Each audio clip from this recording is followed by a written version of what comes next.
everyone, welcome back to my channel. It's me Babita and I make videos related to beauty, and if you haven't subscribed then please go and subscribe down below. र आजको भिडियोमा चाहिँ म यो makeup tutorial गर्न लागेको छु र तपाईहरुलाई यो कसरी गर्छ भनेर हेर्न मन छ भने keep on watching. मैले चाहिँ आफ्नो फेसमा केही लगाएको छैन, अब चाहिँ म डाइरेक्टली मोइस्चराइजर तिर मुभ अन गर्छु. मोइस्चराइजरको लागि चाहिँ म यो न्यूट्रोजेनाको ओइल फ्री मोइस्चराइजर युज गर्छु. आफ्नो फेस मोइस्चराइज गर्न चाहिँ एकदमै इम्पोर्टेन्ट हुन्छ. आइदर तपाईको ड्राई स्किन, ओइली स्किन जे भए पनि you must moisturise your skin. Moisturise गर्दा चाहिँ कहिले अपवर्ड डाइरेक्सनमा गर्ने. आफ्नो लिप्सलाई पनि नबिर्सिनु होला. म चाहिँ यो मेबलिनको बेबी लिप्स भन्ने लिँदैछु. अब चाहिँ हामी नेक्स्ट स्टेपतिर मुभ अन गर्छौं. यो स्टेप चाहिँ एकदमै इम्पोर्टेन्ट छ र तपाईले चाहे जे सिकोस् यो स्टेप चाहिँ नबिर्सिनु होला. यो छ रे प्रोटेक्टको sunblock.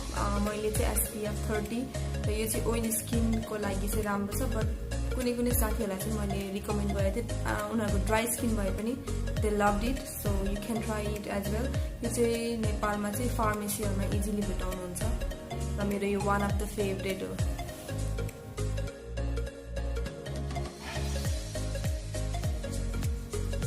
Now I'm going to use this Pharmacy VFX Pro Primer.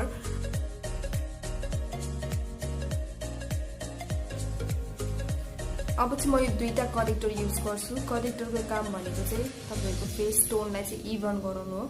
कहिलेकाहीँ तपाईहरुले फाउन्डेसन लगाउँदाखेरि कस्तो कुनै कुनै पार्ट चाहिँ कालो, कुनै कुनै चाहिँ कस्तो देखिन्छ नराम्रो देखिन्छ नि, त्यो चाहिँ तपाईहरुको दागहरु राम्ररी नछोपिएर हो. त्यो टोन स्किन टोन चाहिँ त्यो फाउन्डेसनसँग नमिलेर हो. किन भन्दाखेरि हाम्रो सबै स्किन पार्ट्स हुन्छ नि त्यो चाहिँ एउटै कलरको हुँदैन, त्यो डिफ्रेन्ट डिफ्रेन्ट. जस्तै मेरो यहाँ पिगमेन्टेसन छ, यो रेड छ, त्यसलाई त्यही एउटा फाउन्डेसनले मात्रै कट आउट गर्न अलिक गाह्रो हुन्छ. त्यसको लागि चाहिँ हामी त्यसको लागि चाहिँ हामी यो lagirlको कन्सिल लिन्छौँ है. यो चाहिँ मैले ग्रीन सेडमा लिएको छु र यो चाहिँ मैले ऑरेन्ज, र ऑरेन्जले चाहिँ तपाईहरुको डार्क सर्कल हुन्छ नि त्यहाँको पिगमेन्टेसनहरुको लागि चाहिँ हेल्प गर्छ भने यसले चाहिँ रेड कलरको ब्लेमिसेसहरुलाई चाहिँ इलिमिनेट गर्न हेल्प गर्छ. र आज म यो दुईटै युज गर्छु.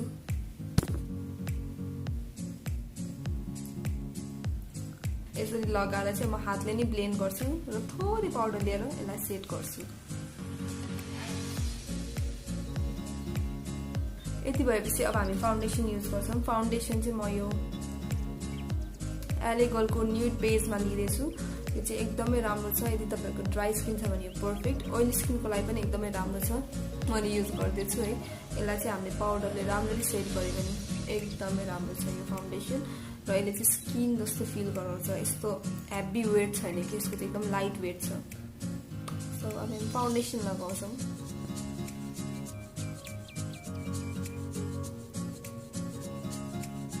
फाउन्डेसन पछि अब हामी मुभ अन गर्छौं कन्सिलरतिर. कन्सिलरको लागि चाहिँ म यो एल्फको लिँदैछु र यसको सेड छ लाइट बेस. यो चाहिँ अलिकति लाइट छ, तर मलाई चाहिँ कन्सिलर चाहिँ अलिक लाइटै राख्न मन लाग्छ. त्यसले गर्दा चाहिँ मेरो जुन पार्टमा मैले कन्सिलर लाउँछु त्यो चाहिँ अलिक हाइलाइट भएर आउँछ. सो अब हामी कन्सिलर अप्लाई गर्छौं. यो चाहिँ एल्फको हो, एकदमै दामी छ नि, एकदम मन पर्यो मलाई चाहिँ.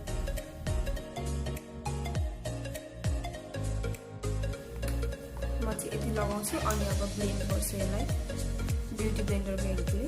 यही बेला चाहिँ म मेरो आई लिड माथि पनि यसले नै माथि ट्रान्सफर गरेर अप्लाई गर्छु. त्यसले चाहिँ हाम्रो एउटा आई स्याडोको लागि चाहिँ बेस बन्छ.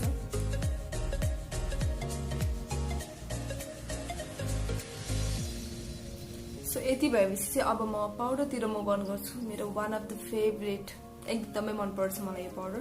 त्यो हो मेबलिनको फिट मी 25 सेड युज गर्दैछु. हल्का डार्क छ तर ठिकै छ है, किनभने मैले फर्स्टमा चाहिँ 20 युज गर्दै थिएँ. त्यो चाहिँ अलिकति लाइट हो कि जस्तो लाग्यो अनि त्यही भएर 25 ट्राई गरेको, बट 25 त अलिकति डार्कै भयो, बट काम चल्छ, राम्रै छ है.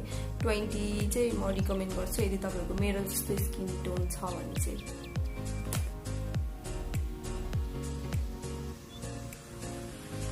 यसरी ड्याप गर्दै युज गर्छु म चाहिँ.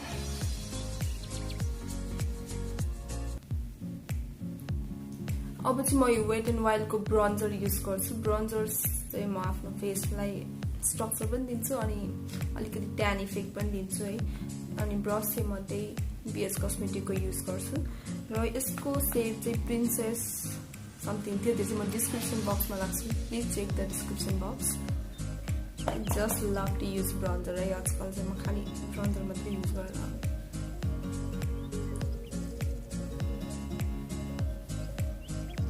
ब्लस चाहिँ म यो मिलानी को लिँदैछु इन सेड 01 ब्रस चाहिँ म यो भन्दा यता पछाडी मात्रै युज गर्छु है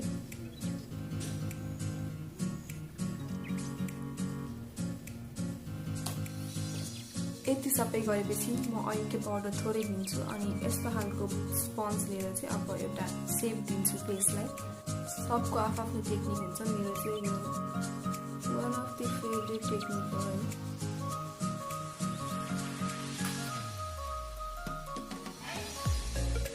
सो अब यति भएपछि चाहिँ म मेरो आइब्रोज चाहिँ अफ क्यामेरा बनाउँछु ब्राउज डन सो अब हामी मुभ अन गर्छौँ आइस्याडोतिर आइस्याडोको लागि चाहिँ मेरो one of the favourite palette espresso yourself भन्ने द ब्युटी क्लबको युज गर्दैछु कस्तो मिठो स्मेल आउँछ र यो चाहिँ एकदमै राम्रो छ है र आज चाहिँ म यो 3टा सेड युज गर्छु फर्स्टमा छ यो क्यारामेल ल्याटे त्यसको ट्रान्जिसन सेड युज गर्छु त्यसपछि युज गर्छु यो अमेरिकानो देन आफ्टर म चाहिँ चाय भन्ने चाहिँ मेरो cut crease half cut crease गर्नु छु म त्यसमा चाहिँ यो चाय भन्ने युज गर्छु सो अब हामी स्टार्ट गर्छौँ फर्स्टमा चाहिँ अलिकति ठुलो फ्लफी खालको ब्लेन्डिङ ब्रस लिएर चाहिँ म यो क्यारामेल ल्याटे भन्ने सेड चाहिँ मेरो ट्रान्जिसन सेड जस्तो अप्लाई गरेर अलिकति माथि यता अप्लाई गर्छु ब्लेन्डिङको लागि चाहिँ म back and forth motion use गर्दैछु तपाईहरुले राउन्ड गर्दा नि हुन्छ ब्याक एन्ड फोर्थ गर्दा नि हुन्छ तपाईहरुलाई जे सजिलो लाग्छ त्यही गर्नु होला यति भएपछि चाहिँ म अमेरिकानो सेड चाहिँ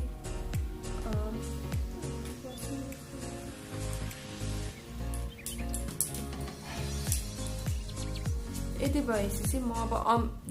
भएपछि म अब अमेरिकानो भन्ने सेड चाहिँ अलिकति सानो फ्लफी ब्रस लिएर चाहिँ त्यो भन्दा अलिकति तल चाहिँ अप्लाई गर्छु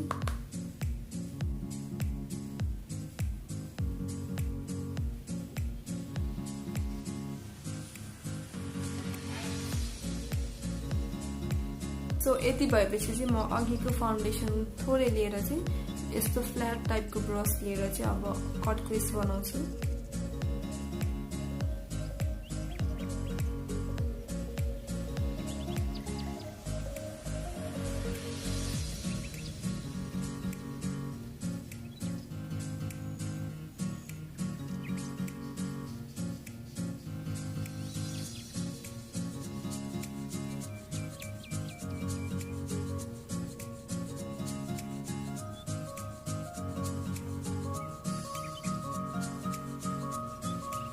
यति कट क्रिस भएपछि चाहिँ म यो फ्ल्याट व्हाइट भन्ने सेड लिएर चाहिँ अब यसलाई चाहिँ सेट गर्छु तपाईहरुले फ्ल्याट व्हाइट सेडै लिनुपर्छ भन्ने छैन नर्मल पाउडरले पनि यसलाई यसरी ट्याप गरेर सेट गर्न सक्नुहुन्छ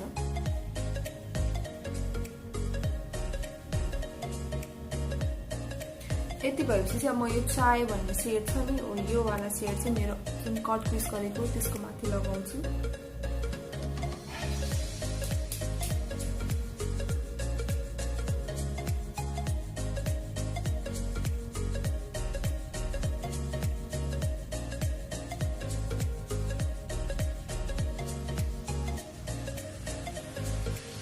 यति भएपछि चाहिँ म यो अमेरिकानो सेड चाहिँ हल्का लिएर चाहिँ अब यो एन्डलाई चाहिँ डिफाइन गर्छु है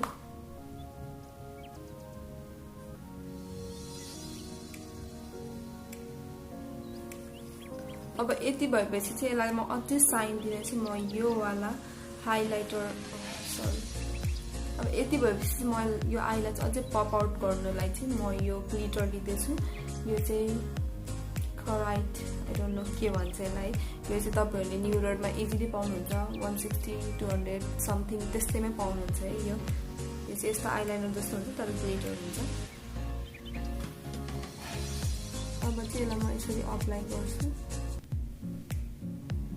अनि ब्रसले यसरी ट्रान्सफर गरिदिन्छु है तलको लागि चाहिँ म यही क्यारामेल ल्याटे र यो अमेरिकानो भन्ने युज गर्छु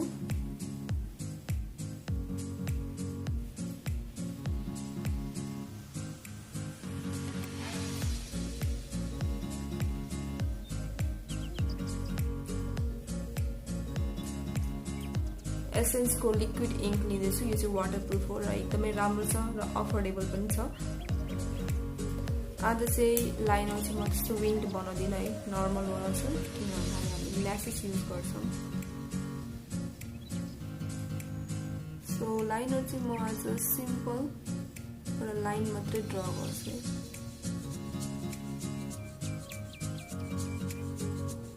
अब मैले ल्यासेस पनि अफ क्यामेरा लगाइसकेको छु अब चाहिँ म यो पाउडर ब्रश लिन्छु र मेरो फेसमा भएको पाउडरलाई चाहिँ सबै डस्ट आउट गर्छु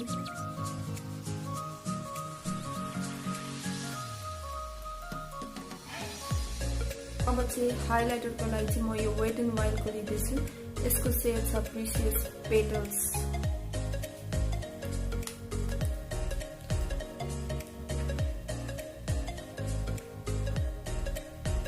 लिप्स को लागि चाहिँ म यही मिस क्लियर को युज गर्दैछु ड्यू यानी ड्यून 10 भन्ने चाहिँ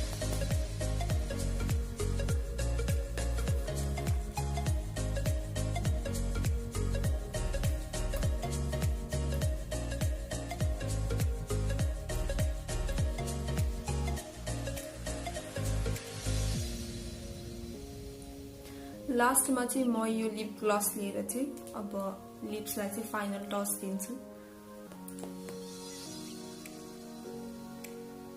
फाइनली चाहिँ म मेरो यो homemade DIY setting spray use गर्छु र यदि तपाईलाई कसरी बनाउँछ भनेर हेर्न मन छ भने चाहिँ मेरो डिस्क्रिप्सन बक्स चेक गर्नु होला म त्यसमा यो भिडियो हाल्दिन्छु भिडियोको लिंक चाहिँ हाल्दिन्छु Thank you so much for watching this video. I hope this video is helpful for you.